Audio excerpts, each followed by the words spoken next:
அப்போ நம்முடைய வாழ்க்கையில் எவ்வளோ விஷயங்களை நம்ம மிஸ் பண்ணுகிறோம். நம்முடைய குடும்பத்தில் பெற்றோருக்கு செய்ய வேண்டிய கடமைகள் என்று இருக்குதா இல்லையா?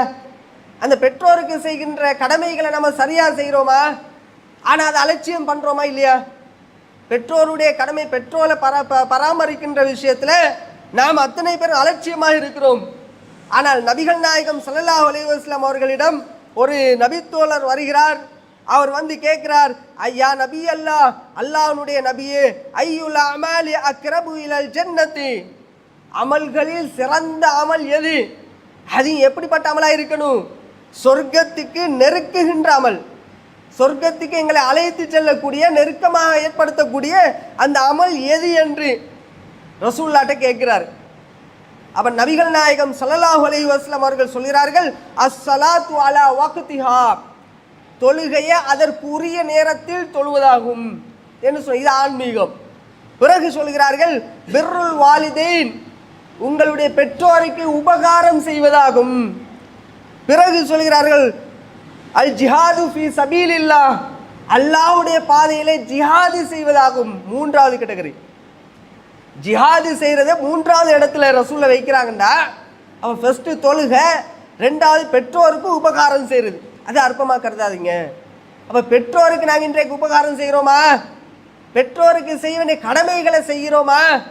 அவங்க நோய்வாய்ப்பட்ட அவங்களுக்கு மருந்து மாத்திரைகளை எடுத்து கொடுக்குறோமா? நாம் எப்படி அழகான ஆடைகளை நல்ல நல்ல ட்ரெஸ்ஸுகளை உடுக்கிறோமோ அது போன்று என்னுடைய தாய் தந்தையர்கள் உடுக்கணும் என்று நாங்கள் நினைக்கிறோமா? அப்படி நினைக்கணும், அவங்களுக்கு அதை செஞ்சு கொடுக்கணும். அதை செய்வது அதுக்கு நன்மையான காரியம்தான். அதற்கு மகத்தான கூலி உண்டு. அதன் காரணமாக அவங்களுக்கு சொர்க்கத்தை பெற முடியும். ஜிஹாதுடைய நன்மை கிடைக்குது என்று நபிகள் நாயகம் ஸல்லல்லாஹு அலைஹி வஸல்லம் அவர்கள் சொல்கிறார்கள். ஜிஹாத் என்றா என்ன? அல்லாஹ்வுடைய பாதையில் போர் செய்கிறது. அது லேசான விஷயமா? நாம் செய்கின்ற அமல்களில் ரொம்ப ரொம்ப கஷ்டமான ஒரு அமல் இருக்கும் என்றால் அது ஜிஹாது செய்வது தான், போர் செய்வது தான், எதிரிகளோடு யுத்தம் செய்வது. அது எவ்வளோ கஷ்டம்! நம்ம போனால் திரும்பி வருவோமா இல்லையான்னு சொல்லி கூட தெரியாது. அப்படிப்பட்ட அந்த ஜிஹாதை விட சிறந்த ஒரு அமல் என்று சொன்னால் உங்கள் பெற்றோருக்கு செய்கிற நல்ல அமல், பெற்றோருக்கு செய்கிற உபகாரம். நபிகள் நாயகம் ஸல்லல்லாஹு அலைஹி வஸல்லம் அவர்களிடம் ஒரு மனிதன் வருகிறார்.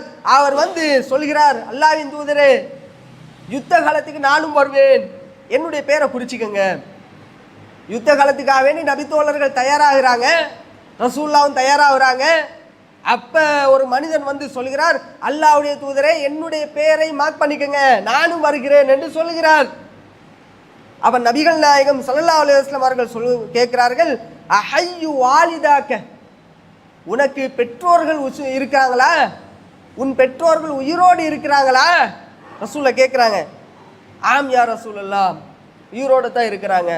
அப்படி ஆயினால் ஃபஃபீஹிமா ஃபஜாஹித், நீ வீட்டுக்கு சென்று உன் தாய் தந்தையர்களோடு நீ ஜிஹாது செய் என்றாங்க.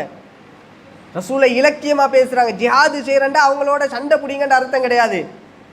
ஜிஹாதுண்டா சண்டை பிடிங்கன்ற அர்த்தம் தான். ஆனால் இந்த இடத்துல உம்மா அப்பாவோட போயிட்டு நம்ம சண்டை பிடிங்கன்னு சொல்லி ரசூலை சொல்லலை. ரசூலை எந்த அர்த்தத்தில் சொல்கிறாங்கண்டா, உன் வீட்டுக்கு சென்று உன் தாய் தந்தையர்களுக்கு செய்ய வேண்டிய கடமைகளை நீ செஞ்சு பார். உனக்கு இங்கே கிடைக்கிற நன்மை, யுத்தத்துக்கு வந்து போராடுகிற அந்த நன்மை இருக்குதா இல்லையா? அந்த நன்மையை உன் வீட்டுக்குள்ளேயே உனக்கு பெற முடியும். உன் தாய் தந்தையர்களை கவனிப்பதன் மூலமாக உனக்கு பெற முடியும் என்று நபிகள் நாயகம் ஸல்லல்லாஹு அலைஹி வஸல்லம் அவர்கள் சொல்கிறார்கள். என்ற அப்போ பெற்றோரை கவனிக்கிற விஷயத்தில் நம்ம இவ்வளோ அற்பமாக இருக்கிறோமே, அப்போ அந்த விஷயத்தில் நாங்கள் நன்மையை கொள்ளையடிக்கிறோமா? நமக்குள்ள ஒரு போட்டி நடக்குதா? இன்னைக்கு எதுக்கு முதியோர் இல்லங்கள், எத்தனையோ பெற்றோர்களை இன்றைக்கு வயசாயினாண்டா அவங்கள ரோட்டில் பார்க்குறோமா இல்லையா? அப்போ இந்த அளவுக்கு நம்முடைய சமுதாயம் இருக்கிறாங்கண்டா, நன்மையை கொள்ளையடிப்பதில், நன்மையான காரியங்களை செய்வதற்கு முந்திக் கொள்வதிலே நாங்கள் பின்னடைவாக இருக்கிறோம்.